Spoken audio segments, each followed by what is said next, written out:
This Dr. Johnson, big homie, coming straight to you about that fire. What's up? This is Dr. Johnson. One more time from the corner to the conference room. Thank y'all for tuning in with me and tuning in with us. And today we're going to talk about restorative practices, a way to build community and end and reduce conflict. So it's really conflict resolution. And y'all know right now it's summertime, it's getting hot. And, we have violence throughout the year. It goes on year round, we know that. But for some reason, y'all, it's like with the summertime, man, when it start getting warm, man, people start, getting into trouble and the violence tend to kick in. And that can go from my community here in North Carolina all the way to California, from Texas to Chicago. This is what goes on. It's just a proven cycle that we have every year that, people tend to have more conflict when it gets hot. So I wanted to address it before they get going and just let them know, even though the summer's about to kick off, it's about to kick off, we're gonna have us a beautiful summer. But the thing is, let's enjoy the summer together. And let's not be going to court dates, let's not be going to funerals. Unless they done aged out, someone done got old enough, they done lived a good life, then they can transition to the next life. But if we're young and you're young, you still got a chance to breathe and to do something, make a positive contribution, not only in this life, but for those who are coming behind you, so leaving a legacy. And that's what we can do with restorative practices. And you've heard restorative practices, restorative justice, where they're using the judicial system. And these are some of the things that you can use in the school, building a school culture and climate. You can use it in the community to build culture, climate, relationships, and you can also use it in a corporate business setting if you want to build a corporate climate and a business climate of fairness and high productivity. So you can use this restorative practices in so many different ways, but as the bulk of it is going to be conflict resolution and relationship building. And so when these things happen, man, y'all got to think. These are some questions. Think about the questions that come with this. And this is just the foundations of restorative practices. These are the questions that you ask in certain situations. So if I had two people with me right now, right, and they going at it, let's say I got, two, person A and person B, they got a conflict. There's something going on. But before that conflict, they had a relationship. So the idea is to get them back how they was before they got how they is. One of my friends and good cousins said that. But it is that part before they got to that place of where they wanted to hurt one another. And I do believe in standing your ground. I do believe in respect. These are the principles that we do stand on. And that's for every man and woman. But you don't always have to go resort to a gun. Like I said, I do believe in the Second Amendment, but I just don't believe in going to hurting another innocent person, another human being without cause or a threat to my life. So one of the things, man, I just gotta, if you got any cousins or nieces or nephews or, big brothers, big homies, any young adult, man, they need to know this. Either you can pick up a pen, you can pick up a pistol, or you're going to pick up a package. Now, you got to weigh that out. You got to weigh it out. What's going to be good? What's going to last long? What's worth your life? The whole idea is to live a long, healthy, happy life. That's the idea. That's the theory. Now, even if you live a long, healthy, prosperous life, you're still going to have ups and downs. You're going to have relationships. You're going to have things to make you cry, things that when you done made other people cry and things just hurt. So with that, you learn to be resilient. You push through the pain. You push through the hurt because in the end it's going to be worth it. And so if you pick up a pen, that's when you can apply yourself and, write and do different things. But if you pick up a pistol, if you're not using it for self-defense or for hunting, for food, what are you going to do? You can't just go out there and shoot another man or woman because they done made you mad. You're not thinking it through. You just looking at that right there, that instant, that moment, the people that's around, the audience. And please don't get into crowd pleasing. Crowd pleasing will get you a life sentence without parole. And at the end of the day, for real, when that crowd is gone and it's you sitting in that cell or you calling your mama or your family for help, that's all you got. All them people that you tried to please, they not writing you. They not coming to court with you. They not sending you anything.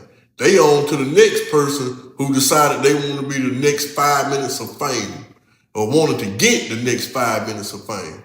Because if you go shoot somebody, yeah, you've been in the newspaper for a day, and then maybe a week or two they'll talk about you. But after that, you forgot. You locked up, pushed off, and forgot about it. And see, you're not thinking, you're not weighing that out. So it's just, we got to like get to a place to where you gonna think it through. You don't think it through. So that's why I wanted to ask some of these questions that will lead to your safety, your preservation, your legacy. So one of the things when you're dealing with a conflict, one of the things they ask, question number one, but what happened? You got to decide what happened. What, fact A, fact B, fact C. What happened? That's what you got to get clear first and foremost. Because a lot of times people mad and upset, don't nobody even know, well, what happened? What are you trying to get? What's going on? I don't even know what happened. So first of all, you got to understand what happened. And then secondly, what were you thinking at the time that it happened? Were you angry? Were you upset? Were you sad? Was it a fight or flight?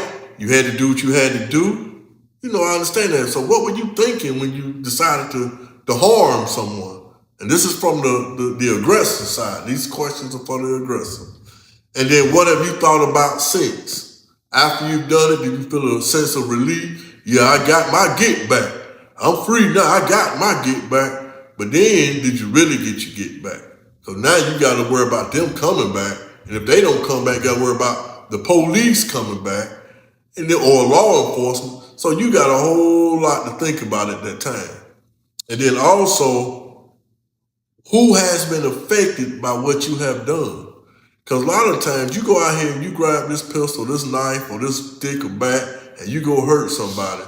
Who have you hurt? Now you hurt that individual temporarily, or even if you kill them, you don't hurt them. But you don't hurt your family, and you don't hurt their family. What do I mean by that? Well, if you get locked up, your mama gonna cry, your family gonna cry.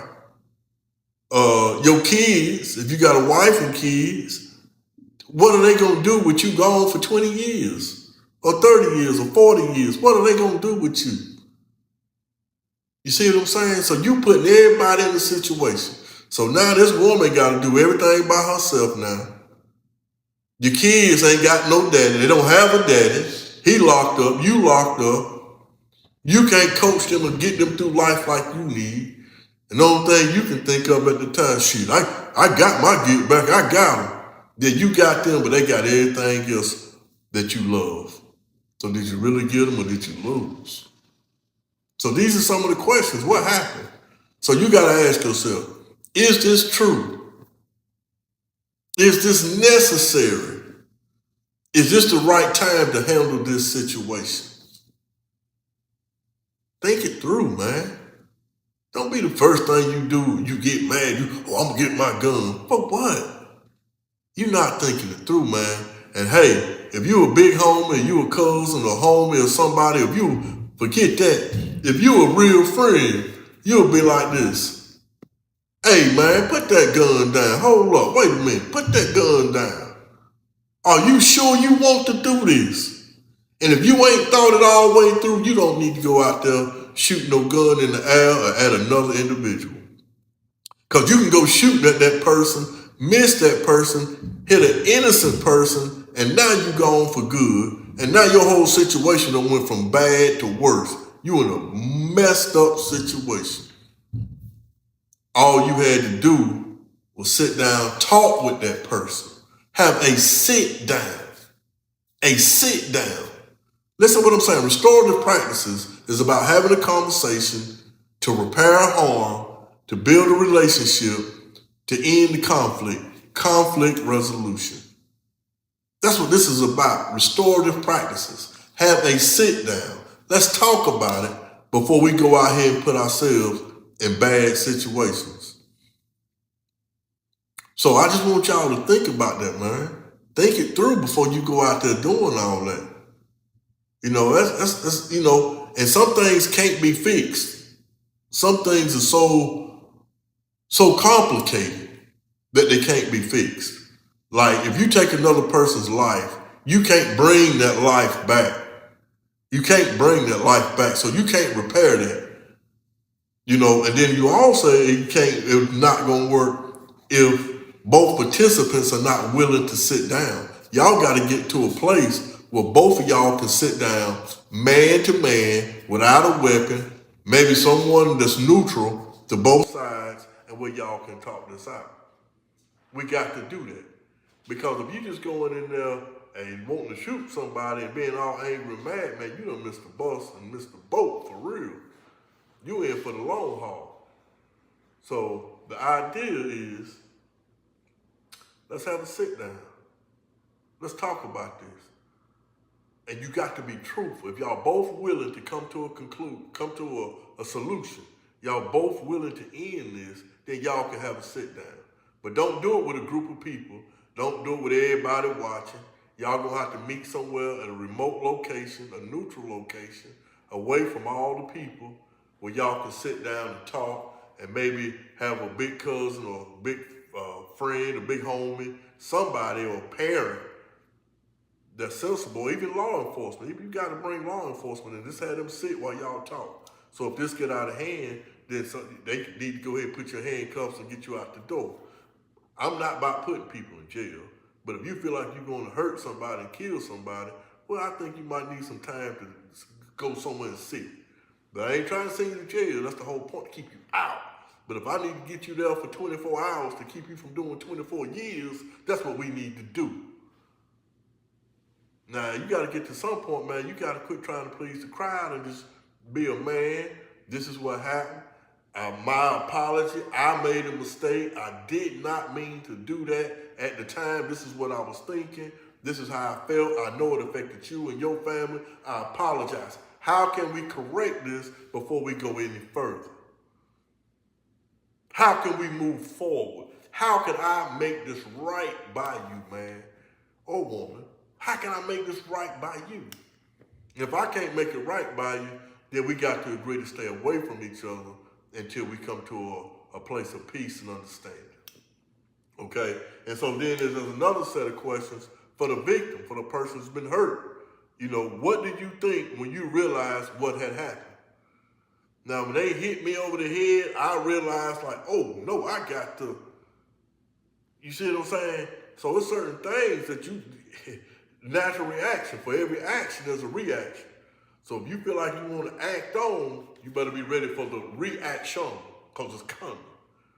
So if you're not ready for the backwash and you're not ready for the comeback, don't put yourself in that situation.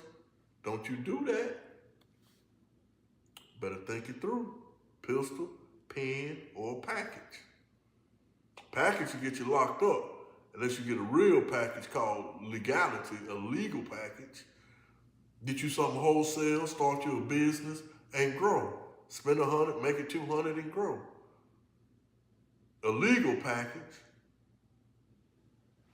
or a pen where you can write to get you a package, called a proposal for a grant for investors. Or you can go get a pistol and make it bad for yourself and everybody around you. But that's something else. We'll get that to later. And then what impact has this incident had on you and others? These are questions that the victim has to ask themselves. You know, what impact, how is this affecting me, my family, my community, the people that love me, how is this affecting them? Because if you locked up in a way or you hurt in a way, you can't be at the baseball game with your kids. You can't be at the track meet with your kids. Cause you locked up. You been Billy Badass. And now the kids ain't got nobody to guide them. They need you, Dad. Really? You that gangster, that tough, you can't even think about your kids. Well, I'm gonna get you to slow it down, pump the brakes, put that down, man. Put that down. We know when to pick that up, but for right now, put the gun down. And let's talk about this first. Let's walk through it. And if they so upset, they so hot, they can't calm down, let's go get something to eat. Let's get you some water. Let's get you to calm down. Let's ride. Let's listen to some music before you give yourself that long ride. And then also, what do you think needs to happen?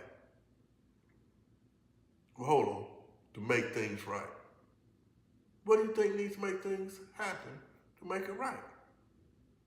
And see, in the process, you got to be thinking too, which is question number 3, I skipped one, is what is the hardest thing for you?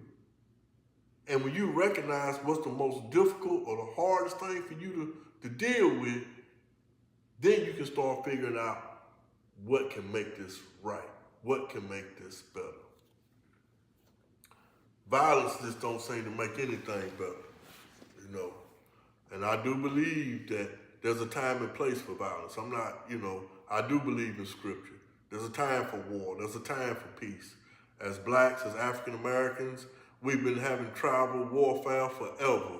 In the continent of Africa, we had tribal warfare. So I'm not saying we're gonna put an end to all wars, but we can put out as many battles as we can. We can put out as many fires as we can. And I can say this, man, you might not win every time, but I assure you, every time, you better give your best. You better give your best every time. Not guaranteed to win, but guaranteed to participate and get it in as best you can. But conflict resolution through restorative practices. How can we fix this? How can we repair this situation? How can we get to how we was before we got how we is? How can we get back to that place? How can we get back to that place? So just keep that in mind, y'all. And also, we can use this in the community. We can use this in your household. You can use this at school. You can use it in the workplace, a corporate 500 company. Corporate business, 500 companies. Man, you can use this. It's about conflict resolution and building positive relationships. But before any relationship can begin with others, you have to have a positive relationship with yourself. You got to have self-respect before you get respect.